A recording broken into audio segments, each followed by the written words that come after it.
Why do we as a species engage in this colossal amount of self-destructive behavior? And we treat planet Earth exactly like we treat ourselves. We're powerless to stop our self-destructive behavior. Millionaire entrepreneur Bryan Johnson has taken his quest to remarkable levels. He spent $2 million working with a team of 30 doctors and medics to effectively reboot his body. He reckons he's managed to reverse his biological age already by 5 years. It changes everything about life. I mean, there's just nothing more important. The difference between hope and despair in life is You're listening to the Erika Taught Me podcast, the #1 business podcast in the US, where we talk about entrepreneurship, money, and how to improve your life and achieve success. I'm your host, Erika Kullberg. I'm a lawyer and personal finance expert with over 20 million followers on social media. Today, I'm talking to Bryan Johnson. In 2013, he sold Venmo to PayPal for $800 million.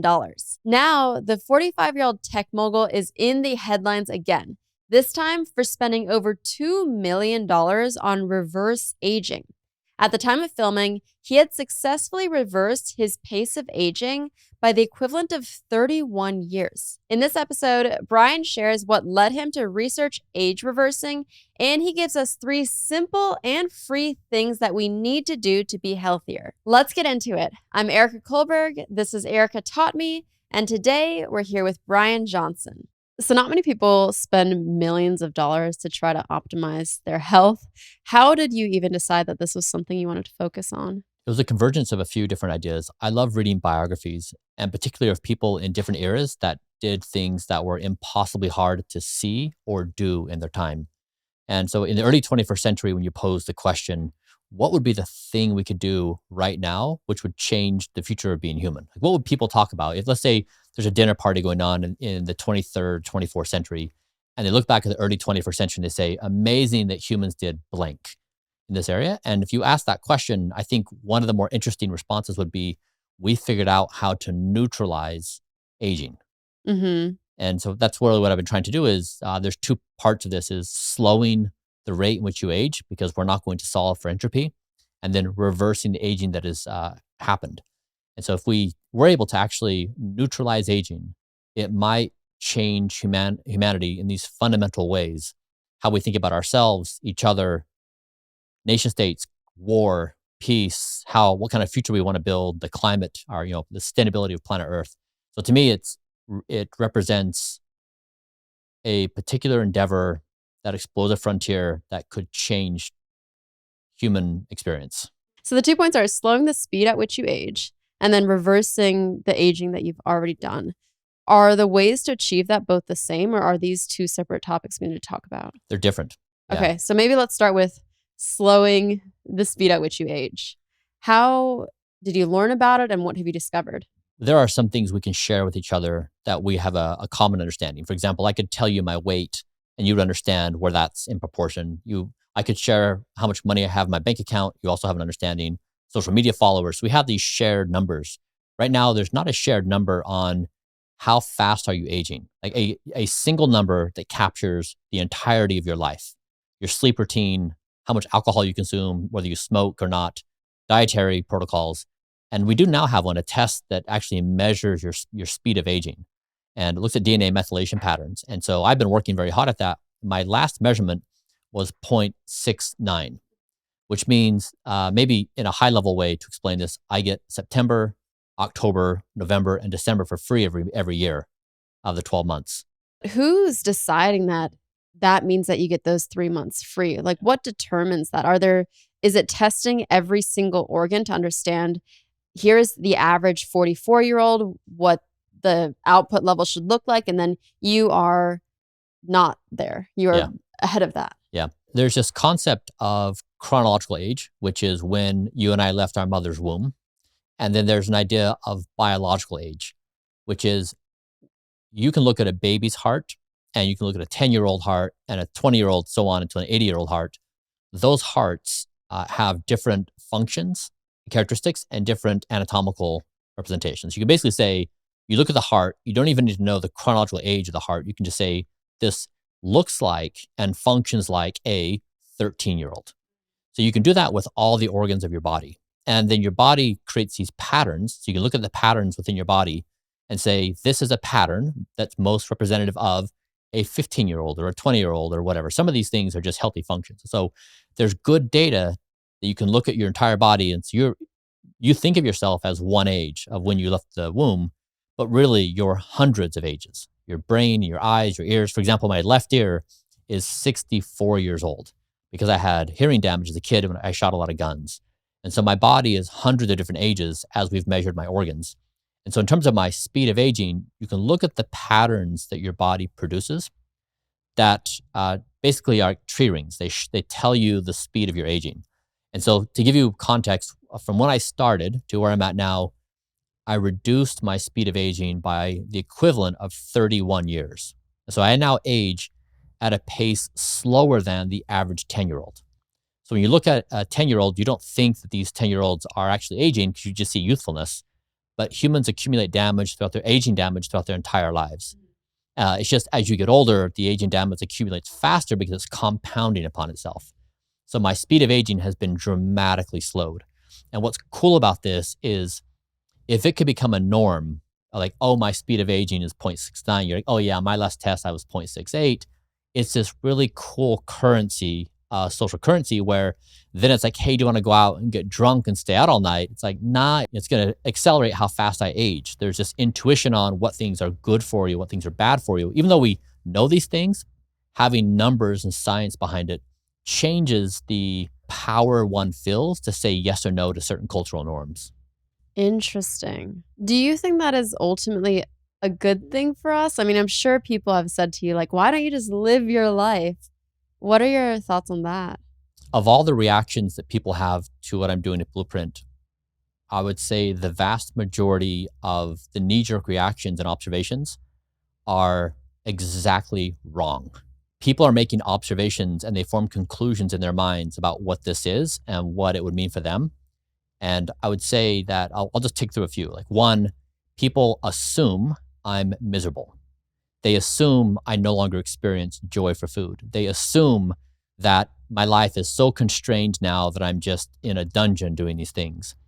All those things are exactly opposite. I've never felt more freedom. I've never experienced more joy for my food.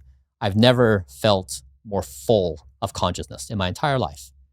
And it's hard for people to wrap their heads because it's a foreign thing for them. Maybe talk us through your daily routine and what it is that you are actually doing to reverse the aging process for yourself. The principle that we're working on is very different than how we typically do things. And what we're doing here is we're saying human opinions they have a place in society for it, but not here. It's data. And specifically, we're going to inquire of every organ of my body what it needs to be its optimal self. We know, for example, what a healthy heart looks like, a biological age and how it functions. So we're going to let the organs speak for themselves. So, hey, heart, how are you doing? What do you need to be your best self? And hey, kidney, and hey, liver. They then report out their status with data. And we use biofluids, MRI, ultrasound, fitness tests, DNA methylation, everything we can measure, this huge pile of data. They speak. And then we look at scientific evidence. And then we create protocols. And then I follow that with exactitude. So noticeably, what's missing in here is my mind. So I don't go to the grocery store and roll down the aisle and think, that's pretty marketing. I'll buy that. Or I don't go to the market and like, that's really nice. I don't go to the menu. I don't go to the restaurants and look at menus. I don't go to the pantry and peruse if I want a snack. My mind is entirely out of the equation because my mind is nothing but trouble.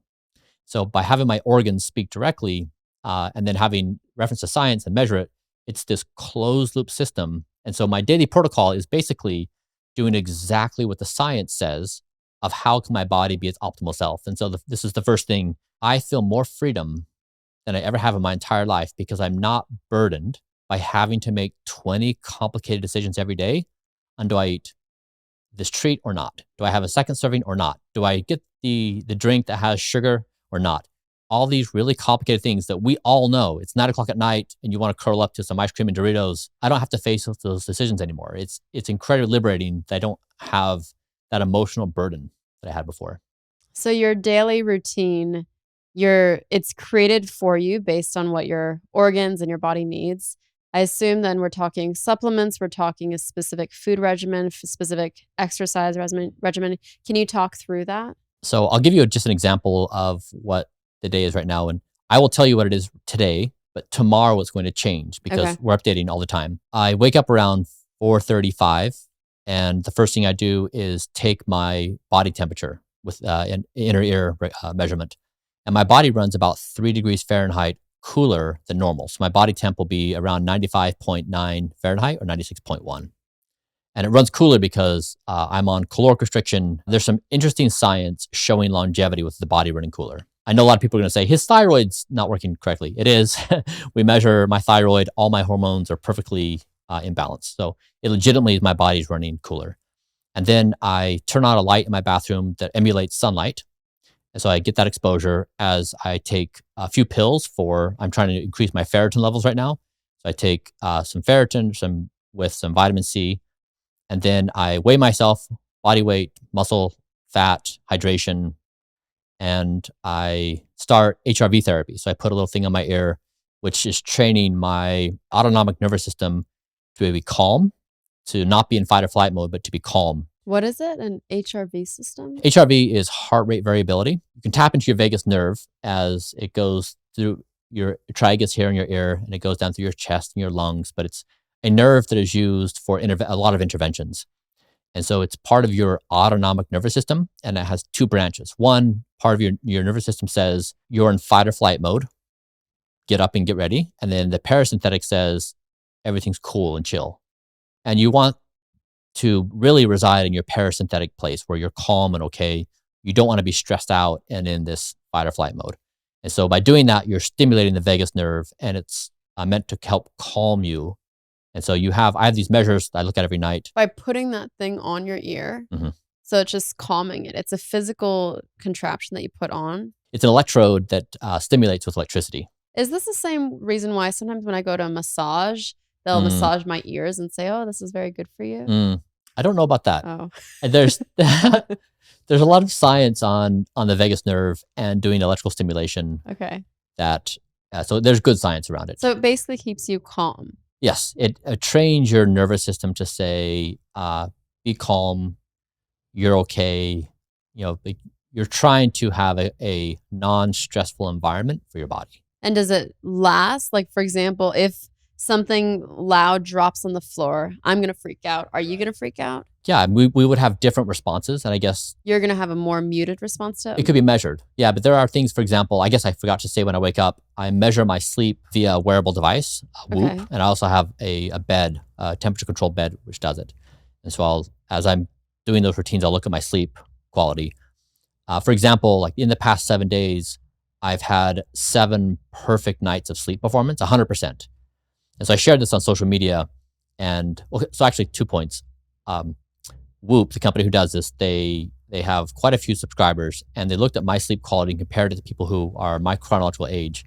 And I was in the 99.2 percentile for sleep performance, What? which was disappointing. Like, why did I? Why weren't you 99.9? But then I shared this publicly yesterday, and people's reactions, they were in disbelief. And so before that, I didn't really understand where my sleep performance was. I knew I worked very hard at it, but it is abnormal how good my sleep is. I look at that data every day. And so the HRV is a contributor to how you sleep. Like if you are able to be restful and calm, it's easier to get a good night's sleep than if you're stressed and you're tossing and turning and you're rolling thoughts in your mind. So just trying to have a peaceful, calm state at all times. What do you think by looking at me, my sleep quality last night was? The eyes are an okay measurement device, but I guess the opportunity to respond to your question for me is not to give you my visual assessment. It's to call attention to that I distrust my eyes and I distrust my mind. I would much rather rely upon scientific measurement, because most people, if they look at me, they'll say, that dude is pale and he looks like a vampire or an elf or whatever thing they want to say about me. And what they're saying in that is whatever reason they are saying it, but they're basically saying, I'm using my eyes to make assessments about this person. And what they're not familiar with is I have hundreds of measurements from the leading scientific instruments on how to measure how fast I'm aging and my organs. but yet it's not in the common, it's not yet in the zeitgeist that people are aware that, oh, you actually can scientifically measure the characteristics of how someone's aging. They just think their eyes are the ultimate scientific instrument. And so I wouldn't say anything, and I would ask you, do you have any data? Like, Yes. Let's okay, see great. it. How did you measure it? I bought an Aura and it came Yeah. yesterday. My husband has a Whoop, but I decided to try an Aura because I don't like the watch thing. Right. So it came yesterday. I put it on for the first night. So we have my first night of sleep results. That's amazing. Okay, so just for everyone listening, my total sleep was 4 hours and 43 minutes. Time in bed, 5 hours and 17 minutes. Sleep efficiency, 89%. Sleep score, 57% out of 100. I got 9 hours and 28 minutes of sleep. My deep sleep was 2 hours and 34 minutes. My REM was 2 hours and 33 minutes. My WASO, which is how much time I was awake after going to sleep, was 32 minutes. Okay. That's a really important number on an age marker for sleep. And then I was 95% efficient. I had 5 minutes of latency, time to go to sleep once I laid down. My respiration rate was 12.9. My HRV was 61.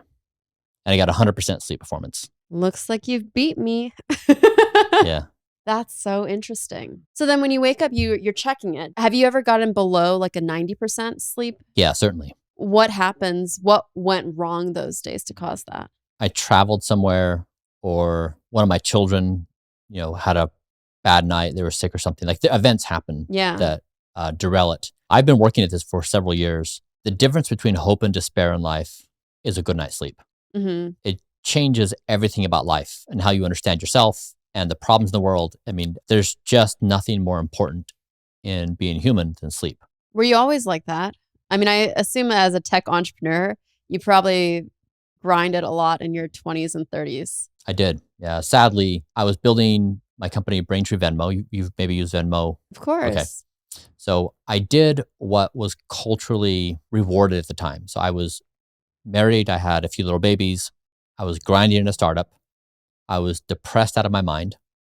I was leaving a religion that's born into. And so all of it was happening at the same time. So getting up with kids in the night, not having good sleep, and going through this existential crisis, and trying to build a startup that was really hard, and working through a challenging relationship. And that's just a disaster for health. And so it grinded me into the ground. And once I sold the company, I kind of did a course correction in life. So I got a divorce, sold the company, left that religion, and then worked to try to recreate my existential existence. Like, why do I exist, and what's worth working on? And then working also to become a divorced dad. Like, how do you reshape your mind to be in that new relationship structure? Yeah.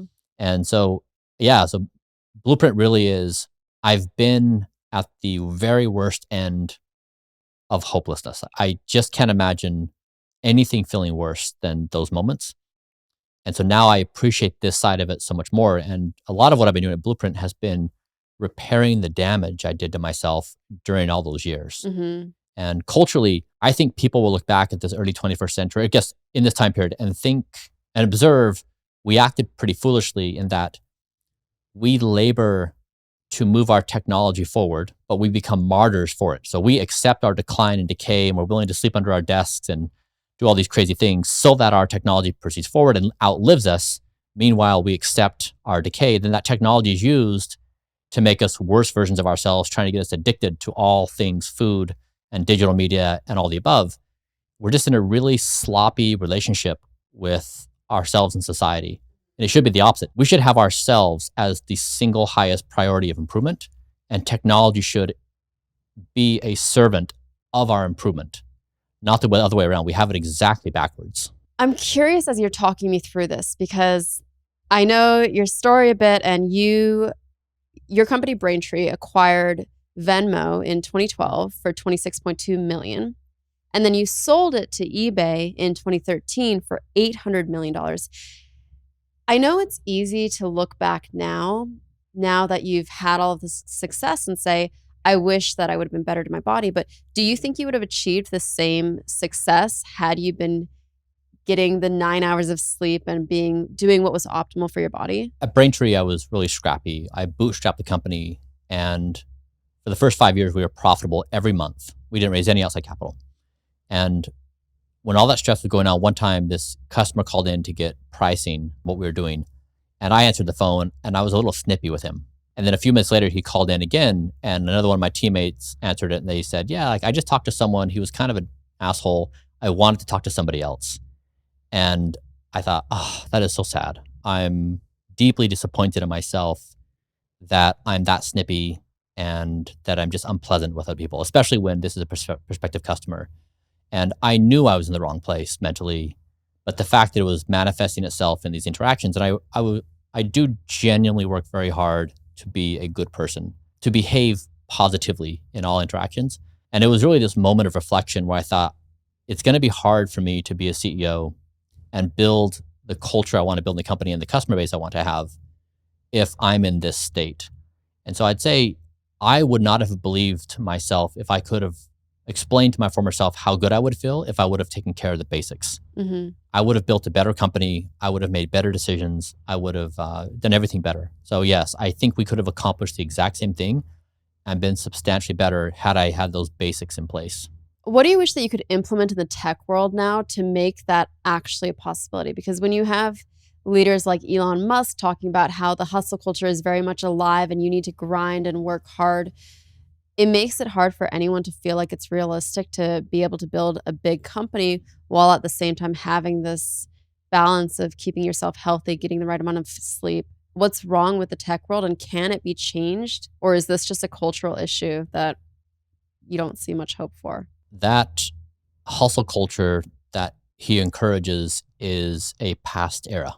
It's a dying era, literally a dying era. And it doesn't take into consideration that we have stepped into a new place of being human, one where you can dramatically change the speed in which you age and potentially even reverse the aging damage that has happened. It's a new era of being human. And norms are simply a momentary snapshot of time of what humans think is reality. They will surely shift with the sands. I mean, they will surely shift just like the sands do. And so it represents nothing other than a flippant opinion of some human, but it does not reflect the technological and scientific realities of where we're at with aging. Mm. And so when I look at in this current situation, if we again imagine people in the 23rd to 24th century looking back and saying, what happened in the early 21st century that fundamentally changed intelligent existence on planet Earth? I come at this question having read over 100 biographies of people in their time and place who identified impossibly hard things. And the way that is useful to frame this is talent hits the target no one else can. Genius hits the target no one else can see. So an example, and I call this first principles thinking is hitting the talent. Zeroth principle thinking is genius. So like what's an example of that? Einstein's special theory of relativity, where he said space and time are relative. That's always been true in the universe. We just never discovered it. So we discovered something true that existed. We just couldn't see it. So if we say right now, what is true? We just don't see it. It could be neutralizing our aging would be the thing that changes intelligent existence on planet Earth. And that happened in the early 21st century. So what I've shown in Blueprint is this process of empowering my organs to run me, not my mind, and dramatically and showing and sharing all this data and having pretty dramatic results. I've shown that an algorithm takes better care of me than I can myself. Mm-hmm.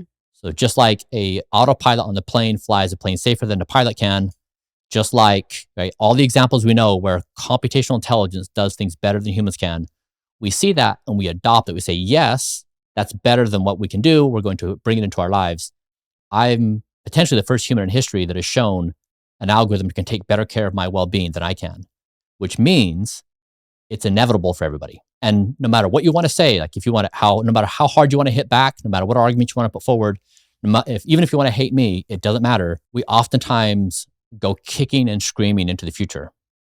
And we accept that when things are more efficient, we do them. So yes, it's going to ruin your all-night drunkenness. It's going to probably put it's going to probably not make your smoking habit delightful anymore. It's going to fundamentally change, but it's a demonstration, and these things have far-ranging impact. So I think culture is shifting in a way where hustle culture is seen as foolish, because you're literally spending your life points as a martyr for technology. Why would you ever do that? It's so silly. I want to kind of dig into your motivations for this. So, if I'm assessing this correctly, I kind of see three buckets for why you are doing what you're doing. One would be personal. You personally want to feel better, you want to live longer, you want to reverse aging. One would be, I guess, good to the world. So, almost philanthropy for you. So, you know that the world will be better when people can live longer and be healthier and have better outcomes for their bodies. So, you want to create the solution or at least create education around that. Three, of course, you are a business person. You've sold a company for $800 million. Like, of course, you have the business mentality of this could become, if this does become the next thing, this could become a very big business. And we've already seen micro evidence of this. The fact that you and I, you're wearing a whoop, I'm wearing an aura, like people are getting interested in this, but this could present a major business opportunity, especially if you have the title of being the first disruptor here, right? Am I correct? And how would you break that down for me? You're right. Personally, this came from a situation where I frame this as evening Bryan. When I was in the difficult situation of the startup grind and 3 little babies and a challenging relationship and leaving my church, every night at 7 p.m., I would, after bathing the kids and putting them to bed and telling them stories, I would overeat. And it was my effort to try to soothe my unsoothable pain. I felt so miserable in life. It was just unbearable that eating would somehow give me some stimuli to offset that miserableness. But the moment I was finished eating, I would feel worse than I started before, right? I would feel ashamed and I would feel awful because I was too full. I'd feel sick. And then I would get terrible sleep, which would then make it all worse. And then the next morning, I'd wake up with all this enthusiasm, like, I'm not going to do it today. I know that's bad for me. I feel terrible. There was nothing virtuous about that situation. And then I'd repeat the mistake again and again, and I'd do it for years. And I was helpless to stop myself from engaging in this self-destructive behavior. And it was such a weird thing. I thought, like, why, as an intelligent being, do I engage in this terribly self-destructive thing that's just ruining my life and making me a terrible person? Mm-hmm. And that's when I playfully said, evening Bryan. So you, Bryan, who occupy me from 5 p.m. to 10 p.m., you're typically tired from the day, you're stressed out, you're not in a good state of mind to be making decisions about food. You never make good decisions. So therefore, you're fired. And it was the first time I recognized myself as many, not just one. Like there's like morning Bryan, afternoon Bryan, in the mirror Bryan, after therapy Bryan, all these different versions. And that became my way of inching in power. And so I gave him a name, and I would, when he'd show up at night, he would walk into my mind at like 7 p.m. on the dot and be like, hey, I'm here. Should we have what tonight? Brownies tonight? Should we do ice cream? Right? It's like, no, thank you. You're fired. And I would I'd watch in my mind as I denied him power. He would throw tantrum on the floor. He would punch holes in the wall. He would just throw an absolute fit because his authority had been taken away from him. And it was the first time I started really understanding this whole psychological thing that goes on within all of us. And that, so yes, from that personal perspective, it was an observation. Why do we as a species engage in this colossal amount of self-destructive behavior? Mm-hmm. We do it. Every one of us does it. And it's amazing that we do it. We say we're the most intelligent species on this planet, yet we do this awful thing. And then if you look at it more broadly, we treat planet Earth exactly like we treat ourselves. We're powerless to stop our self-destructive behaviors. We're literally grinding ourselves into this uninhabitable state. And to me, it was like this moment where I thought, this is it. Like, this is the moment of talent's the target no one else can hit. Genius is the target no one else can see. I thought, this is it. We assume our minds have unquestioned authority. When we think about a problem we want to solve in life, what school to go to, what to eat, who to partner with, we think our minds are the unchallenged authority. When for me, my mind was really my self-destroyer. And so that's when I made the shift to put my organs in power. And so I guess overall, yes, the personal side is like stopping my own self-destructive behavior. And then like you're saying, number 2, after I left the church, it was a question of, okay, I exist. Lucky me that I exist. I didn't ask to exist. I just am here right now. I kind of like it. Like, it's a fun thing to exist. Let's keep on existing. And that's all I could come up with. I didn't think that I was going to solve any existential philosophical philosophical questions or whatever. I just thought everyone can just play. And so I thought, what could I do that could allow all of us to play infinitely into the future? And that's what this is all about. It wasn't about making money. It was just simply, in this 21st century, if I had to put my finger on one thing that could change the course of humanity and allow all of us to exist, to play the games we want to play, what is it? And that's what I was trying to get at, is structurally, what is the future of intelligent existence on planet Earth for centuries to come? It's very interesting. I am curious because I'm sure even if it is not the motivation, you have thought about the potential business objectives here. Do you have like a traditional business plan written out? What is the model to get to profitability here? None. I've had zero commercial intentions. So I did this. I publish everything online for free. So I've spent millions of dollars. I have 30 doctors on the team. I share everything openly with everyone, and everyone can freely do it. And so I've made something that's cost me millions. Somebody in the US can do it for $1,500 a month. That includes their groceries. And so I've really just been trying to make a change. What happened is, once this thing gained global notoriety, because I link out to everyone, all the suppliers I have, every one of them ran out of their supplies and no one could buy anything to do it. And so I am looking now into doing something that would make it easier for people to do Blueprint. Because right now it's pretty hard. Like, if you go to the website, you can see recipes, you can see what I do, but putting together the entirety of it is hard, especially if you don't have any help. And so I've been trying to figure out if there's something I could do for it, but it never started as a business. It started as an exploration into something that is possible. Because I mean, truthfully, you have enough money to do nothing for the rest of your life and be totally fine. So are you saying that money just does not motivate you at all anymore? I'm saying that I was prioritizing thinking about the future of intelligent existence more than making money. I also think another primary reason why this will not work for the majority of people is the majority of people do not have the self-discipline that you do. So imagine we are all on a spectrum. You are probably here. I am probably here. And the average person is like middle ground. Self-discipline, by the way, you can have different levels in different areas. So for work, I have great self-discipline. For my personal life, I do not. Again, yeah, you're a martyr for work. You're willing to destroy yourself for your work, right? It's true. Maybe. So like when I look at the stats, the majority of Americans don't have $1,000 saved up. The majority of Americans are obese. Like, it leads me to think that maybe that is a self-discipline issue in some ways. For many people, not, but in some ways, that is a self-discipline issue. So that's my fourth argument. Yeah, and it's fair. The expectation is not that people are going to implement Blueprint into their lives on their own. It requires too much effort. It's too hard. What I'm trying to do with this is I'm trying to demonstrate, if you let the body speak and if you give the body control, it actually gives us the life we want. If that's true, then we as a society would do better at rebuilding society around these norms. So it's crazy what we currently do. Right now, when a person goes to work, they have to drive by or walk by 20 fast food restaurants, 20 places that are going to sell them a 50-gram sugar drink. They have to navigate the addiction of every social media platform. They have to avoid binge watching, then drinking with friends, and then binge watching again. And then every food is built for you to be addicted to it. Mm-hmm. And our godlike technological powers are built around addicting you to ever more higher dopamine hits of the stuff.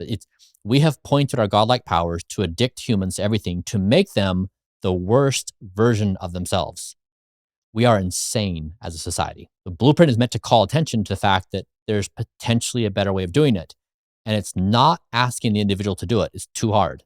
It's to rebuild society so this is the new norm. Humans are amazingly powerful in norms. If something is normal, everybody wants to be normal. And if someone's not in the normal curve, you want to call people out in the normal curve. If it's normal to get high quality sleep and normal to eat your veggies and normal, all these things, we behave very differently as a society. So this is really a commentary on the future of being human. It is not speaking to those who need to have discipline. It's just not.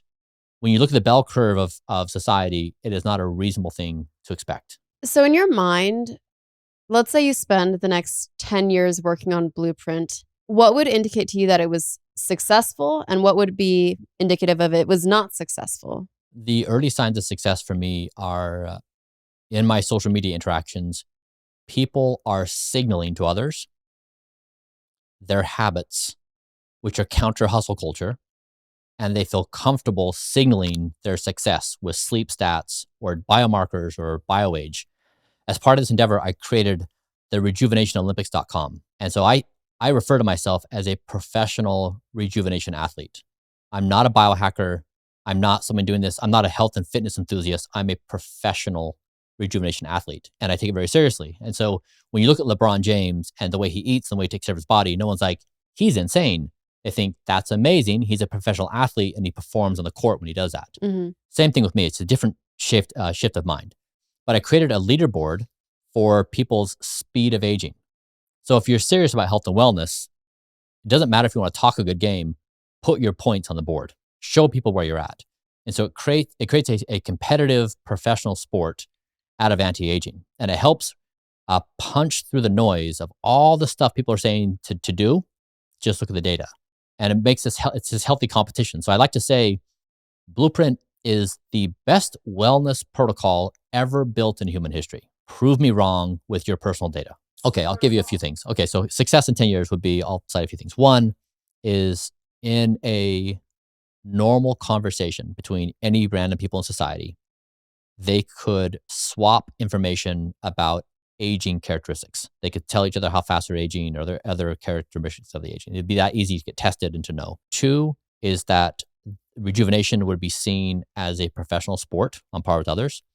Three, that there would be a cultural shift that would lean towards frowning upon fast food and sugar and other things, that it's a bad thing for society to be doing this.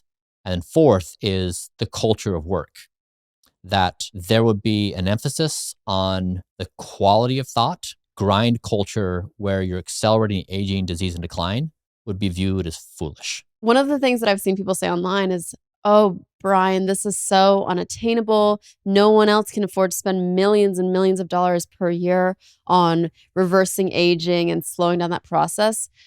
What do you say to them? It's accessible to everybody. There's power laws here for benefits. So I'll give you some practical things that people can do. One is treat sleep like a lighthouse. There's a funny story where there's a Navy captain woken up, goes to the top of the ship and gets a radio. I'm using the wrong words here. Gets a radio from another ship that says, we're heading your direction. We're going to collide. Change your course by 30 degrees north. And the radio back, no, you change yours 20 degrees north. And he says, I'm a 4-star blankety blank with leading this thing and flexing all his power.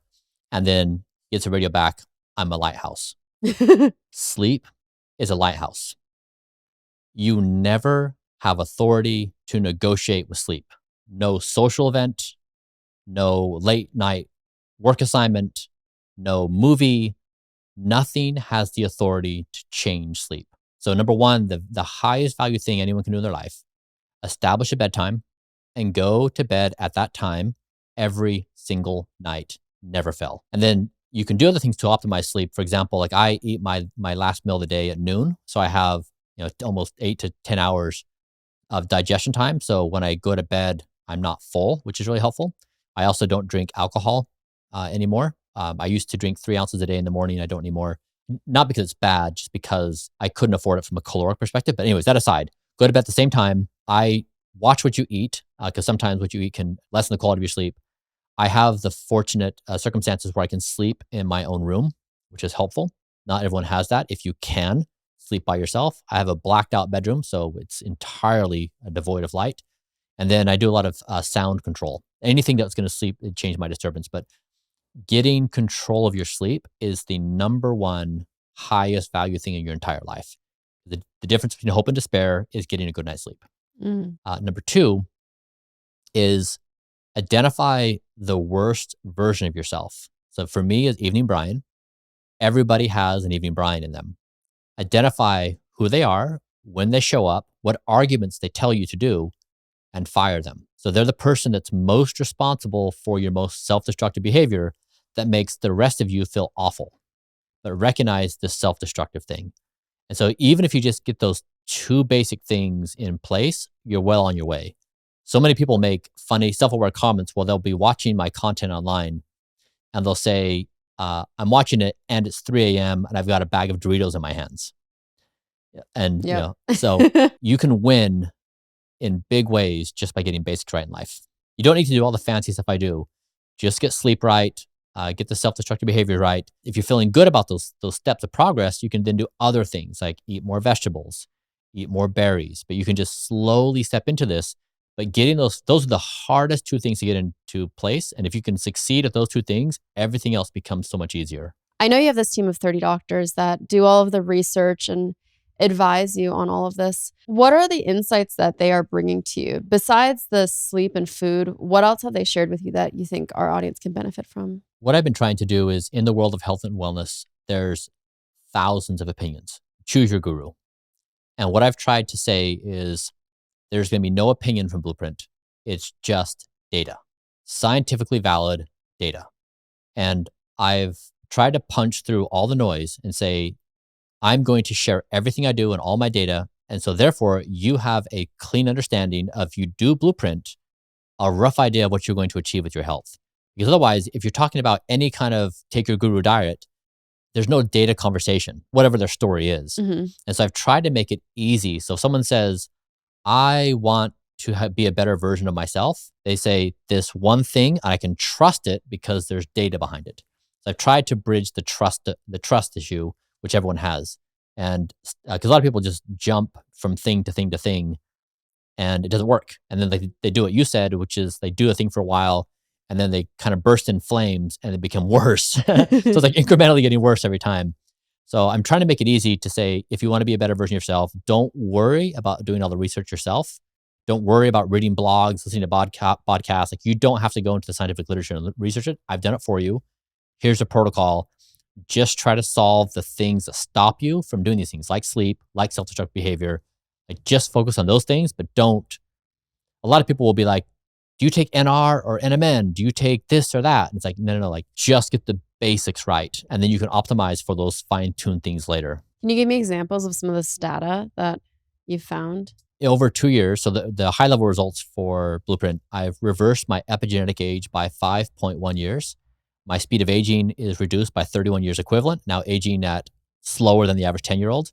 I have 50 perfect biomarkers in the optimal clinical outcome range. So this is like cholesterol, triglycerides. These are the phenotypic markers that you can point towards clinical data. I have 50 perfect markers, 100 markers, biomarkers that are less than my chronological age. I run 3 degrees Fahrenheit cooler than someone else. So if you look at all my data says the exact same story. It's all pointing in this direction. I do whole body MRI, looks at the fat and muscle of my entire body. I do a fitness test. I do DNA methylation. You name the test, and I've done it, and I share the data. But are you experimenting with different things? So like 1 month, are you trying to add more raspberries into your diet to see if that improves things? Like, what is the process of figuring out what is that optimal diet? And then how often is that changing? How often are you adding, like, are you doing control and variable studies? We are controlling as much as possible with all these variables. We don't do a single variable control because we move so fast. We do a multivariable control. And Blueprint is not, what the current regimen is not to say, we've looked at every permeation possible in history and done all of them. It's to say we've looked at the data, we've implemented the protocol with the scientific protocols, and we have one that works for me. So Blueprint, I'm vegan by choice, but not by necessity. Blueprint says nothing about meat. It's not a war of carnivore versus vegan. It's just simply to say, if a person chooses to be vegan, can they achieve optimal clinical outcomes? If a person wants to eat meat at Blueprint, fine, like, do it as well. Just share your data. So it is not to say I've sorted through the entirety of all things. This is why I put out the provocative statement. Blueprint is the best wellness program ever built. Now, if somebody can disprove me wrong, great. Like, that's the best possible outcome, because now you've got competition where you have data showing 2 different competing options that people can attach to. What I'm trying to do is not be number one. I'm trying to invite competition of a variety where data is the conversation medium, not human opinion. Mm-hmm. If you've got human storytelling and whatever else, it's not helpful. And so I'm trying to incite competition where people want to be in the number one spot. And that then helps everyone else. So if everyone's like, I just want to do something that's good for me, they've got a few options that are data based. Got it. Okay, so you were talking about sleep, number one, food, and then not engaging in destructive behaviors. Can you give examples of those destructive behaviors? They're the things we all realize. So it's eating too much food, eating the wrong kind of food, not prioritizing sleep, excessive drinking, excessive smoking, or not excessive, just smoking, period. Yeah, like those are like the big ones that most of us engage in. What have you found about how stress plays into that and trying not to engage in high stress activities or things that make you feel stressed? This is the thing. In my previous version, when I was running my 10 years ago, Bryan, I was on a roller coaster of emotions Hmm. and I was chasing my next hit. So I wanted to know I could indulge in a certain kind of food or do a certain thing that was going to somehow bring me some pleasure because I felt so miserable. So I was chasing dopamine constantly. And that's what most people do is they chase it.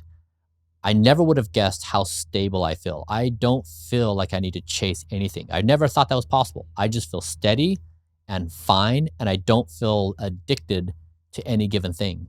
And it's liberating. This is why it's so counterintuitive when people look at me, they say, oh, that's so constraining, and this is an awful way of existing. And it's actually more stable, more liberating, more expansive in the consciousness I feel than being addicted to this machine of having to continually chase dopamine. You think stress is related to that dopamine? Like, do you think we encounter stress because we're chasing dopamine? You need to address the stress situation, right? And we think the relief valve is eating or name your self-destructive behavior. Like we use these self-destructive behaviors As coping as mechanisms. coping mechanisms for what we feel.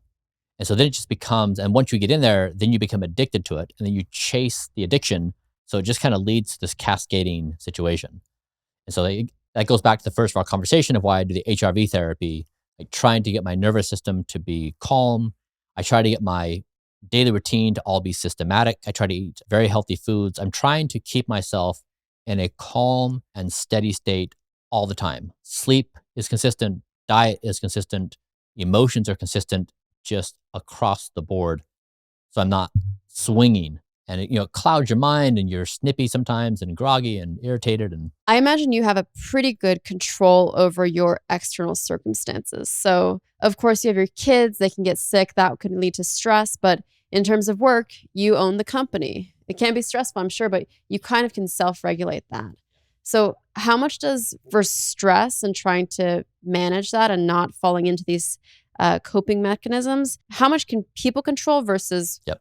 extra? Yeah. I don't have a good way to Yeah, ask no, I appreciate your question. I've been in every variation, so I understand what you're saying. And different circumstances are more challenging. So I grew up without a lot of money. We were pretty poor. My mom used to make me clothes when I was going to school. We didn't buy them. So I've been through every version. When I was an entrepreneur, I didn't make money for 10 plus years. We had no money. I was up to my eyeballs in credit card debt. So I didn't come from money. I was never given anything. So I understand all the places people are in. I had 3 little babies at the same time, no help, no money, like all those things. So independent of anyone's circumstances, we can all find wins of making baby steps towards these points. So for example, something small like establishing a sleep culture in family. Like, hey, everybody, we're going to get together. We all agree that our sleep dramatically affects how we are in life with each other. But we become like each other when we spend time together. So we're going to commit to each other. We're going to be our best selves and we're going to have sleep family hygiene of the following things. And it could be a list of things. Like, for example, my son and I, we have sleep hygiene culture in my house where when our bedtime arrives, it doesn't matter what we're doing, doesn't matter what show we're watching, doesn't matter what conversation we're having, it does not matter what's going on. We stop and we run to our bedrooms. And we do so in this comical way where we kind of laugh at each other, but we're signaling to each other, this is how important sleep is because we both know when we see each other in the morning, we both want to feel our best selves and we don't want to rub off on the other person being ornery or grumpy because we had a bad night's sleep. So we've committed to each other to these norms in our side of our family. So there's wins people can have independent of wherever you're at in life. And the same with the self-destructive behavior. Like, these are not secrets. We all know these things are bad for us, right? And so just encouraging each other of like, none of us want to be doing this. Yeah. I want to dig into sleep a bit more because I know you've said that it's a huge priority. I've had so many people tell me it is important. But I also hear just so many different things about it. So I hear that you have to go to sleep within a certain window. You have to make sure that, you don't eat 3 hours beforehand so that you can sleep properly. All of these things. What are the 3 main things about sleep that people should know? Consistency, no alcohol, and a sleep environment. That is, if you can black it out, if you can keep noise down, I'd say those 3 things. Just try to control those variables so you have reliability in that. From the data that you have, was it able to tell you that, Bryan, you need to be asleep by this time? Your optimal sleep time is 9 hours and 39 minutes. Like, is all of that data something that you were able to find out? Yeah, I mean, so I've been doing this for over 770 days, and so I've run hundreds of experiments on what kinds of foods I can eat, when I can eat, what kinds of stress impacts me. I mean, because I measure this stuff every single night. Mhm. So my intuitions are now so good. Like I can wake up in the morning, I can predict my sleep stats based upon how I feel. Like I just know because I've learned how to build these intuitions. So my routine is based upon all my experimentation, but it differs person to person. So I go to bed earlier than later, but some people do better going to bed later. So Blueprint says nothing about there being one right answer. It just means there's a process of trusting your organs and trusting the data and trusting science, not trusting opinion. And so it's just a process people go through. If you get on that routine, then you can slowly find your way to your right path. But generally, no matter what time you go to bed, consistency, environment, and no alcohol are good 3 starting points for anybody. Okay. Food, then. What are the 3 biggest takeaways people have to know about food? I do a caloric restriction diet. So caloric restriction is one of the best known scientific ways to have positive aging effects. And so the recommended daily allowance for someone like me is around 2,500 calories a day. I eat 2,000, so about 500 calories less than. I've been doing this for a while. And so if you basically say the objective here is how can I be in caloric restriction, 2,000 calories a day? And if I ask every organ in my body what you need to be in its optimal state, what does it ask for? And then how do you confirm that with data? And so currently I have the 2,000 calories in 3 meals. I take over 100 supplements, and then I do an hour of exercise every day. And then we just let the body report out, how are you doing? The expectation is not that people are going through 100 supplements. What I'm trying to show is if you allow the body to speak and it can report out how fast it's aging, what its biomarkers are, what its phenotypic markers are, and you can just allow it's like, hey body, how's this going to treat you? You can get all the answers. And that's what I'm trying to show is in the frontiers of anti-aging science right now, if someone were to follow a perfect protocol, what is possible? And that's what I'm trying to be is an example of what is possible. So there's a data point. Not that everyone's going to follow this to the exact T, but the advice is eating less would be great. Eating the right kind of foods is helpful. So like, again, this is like stop self-destruct. Like just don't eat potato chips and stop eating the sugar. Like try to remove the bad stuff and eat a little bit more of the good stuff, just as a starting point. Okay, so avocados, yes or no? Yes. Blueberries. Yes. So basically, sugar. No. So is it that simple? Eat anything I want as long as it's not sugar or processed foods? I remember when I was bopping from thing to thing, keto, the way I understood it was like, you can eat as much fat as you want so long as it's blank. So like load up on the bacon and the butter and like whatever, just like go to town and you can eat as much as you want because you're in ketosis. This Blueprint is a hyper specific thing to say organ speak, data output, science in. And so I'll show you the food I eat. Okay. But this is basically a representation of exactly what my body has asked for with 2 years of continuous cycle measurement. But how different is what your body asks for versus what mine will ask for? Like, what are the similarities and what are the differences? Yeah. This goes back to where is your starting point? So are you already at the 98th percentile of optimization? No, absolutely no. So yeah. So this question is not relevant because a lot of people focus on that of like, okay, but what's the translatability? What you'll see in the diet is they're basic things like vegetables and berries that we're all familiar with eating in our lives. And so when you're at the level of you're just trying to tame the worst self-destructive behaviors, just start with the most basic stuff and then you can work your way up. And then if we get into that granular discussion of like, what about that supplement for you versus me and how we're going to respond? Sure. But like, let's not go to that level yet. Because I'm not there.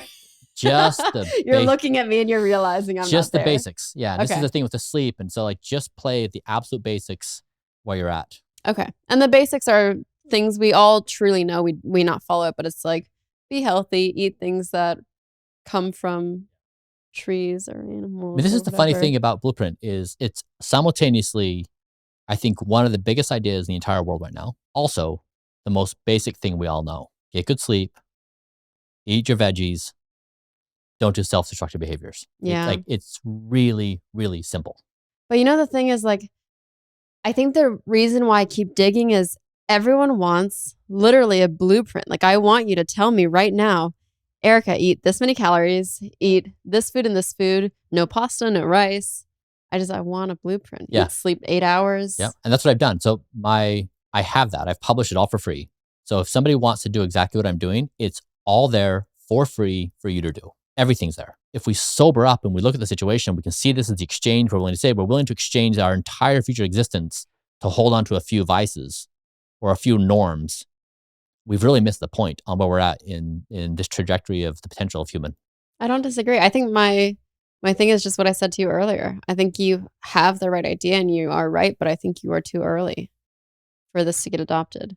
I applaud you for being open-minded. This is am. an incredibly difficult conversation because it attacks what feels like is you, like the very thing that makes you, and you can't even see this thing acting within. And so you've been very open-minded.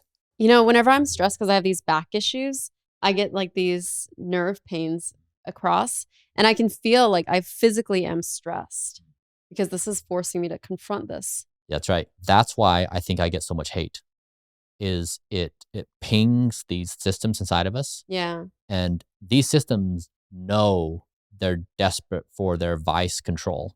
They're addicted. They don't want to be unaddicted, and it hits that, and they just vomits out this hate. They'll take any angle they can to try to tear me down because it's so threatening to what their existence is.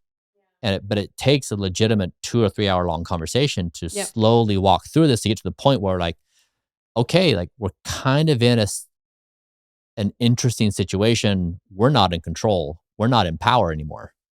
This emergent with AI, like this situation has changed. Even the past few months, it's dramatically changed the power structure of the world. It's a different reality. And so it really is, I think, the opportunity for us to get at the heart of the things that cause us the most pain and give us the most opportunity to experience the best possible future. One question, I don't know if you know this, but I was thinking about addiction, right? Like you're addicted to sugar, you're addicted to cocaine, whatever it is. That's not all mind, right? Doesn't your body physically get addicted to things Yeah. which is why when you go cold turkey from any of these drugs or even caffeine, there are physical reactions of Yeah. sweating or That's all true. if your body knows what is optimal, how does that happen? When I say, I try to make this understandable in like letting the body speak, but your point is valid.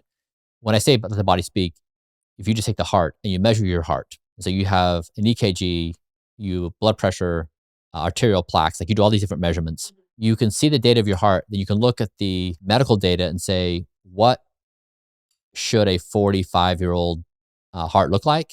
And then can we make this look and function like a 20-year-old heart? And so what you can do is just take the data, look at the scientific evidence and say, what do we need to do to make this heart function the very best? That's what I talk about in the measurement.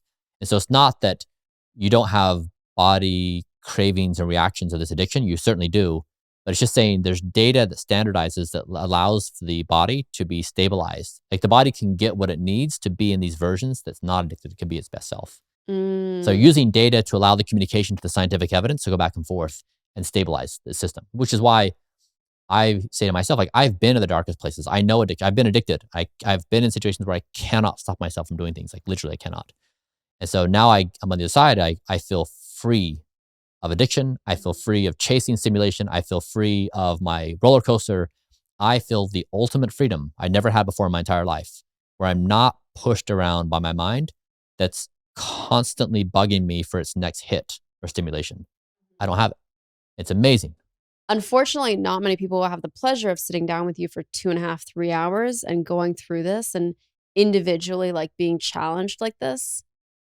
That's unfortunate because I do think, again, who knows, 10, 20, 30 years, from now, I do think you should be very proud, because I think that whenever this is adopted, people are going to be like, remember when we called Bryan crazy? Like, he was at the forefront of this. So I think you should be very proud. I Thank enjoyed you. this Appreciate that. conversation. I know at the beginning you were saying that the hate doesn't impact you. I'm sure to some level it does. Maybe you've just masked it, but it is what you're doing, it's very tough to believe in something so much that a lot of people are criticizing you for and getting all of that hate. I do think what you're doing for the world is really good, and I'm glad that you are a strong enough person to be able to do it, because you're strong enough. You also have the right resources. You are perfectly positioned to do it, but most people who are perfectly positioned to do big things like this will not do it because they're comfortable and complacent. Like, honestly, you could have gone to retire in Hawaii in your multi-million-dollar mansion and not effed around with any of these people who are hating on you. But I think it's very cool what you're doing. Thank you. I enjoyed this. Appreciate it. So the podcast is called Erika Taught Me, but really today is all about Bryan Taught Me. So what do you want people to be able to walk away from this podcast saying, Bryan taught me this? Bryan taught me that I am not my thoughts. I am not my desires. I have the power to be my very best self. And this special time and place that we exist in the early 21st century is the most exciting time in the entirety of human existence. And it is our shared opportunity to work towards capturing the magnificent future that we could have together, and that we should fight for our lives to inhabit this future. Brilliant. Thank you so much. Thanks for listening to the conversation. To learn more about Bryan's project blueprint, go to the link on the show notes. And if you've enjoyed the podcast, please take a moment to leave a review. It really helps support the work that we're doing. Thanks for listening, and I'll talk to you next Tuesday on a brand new episode of Erika Taught Me.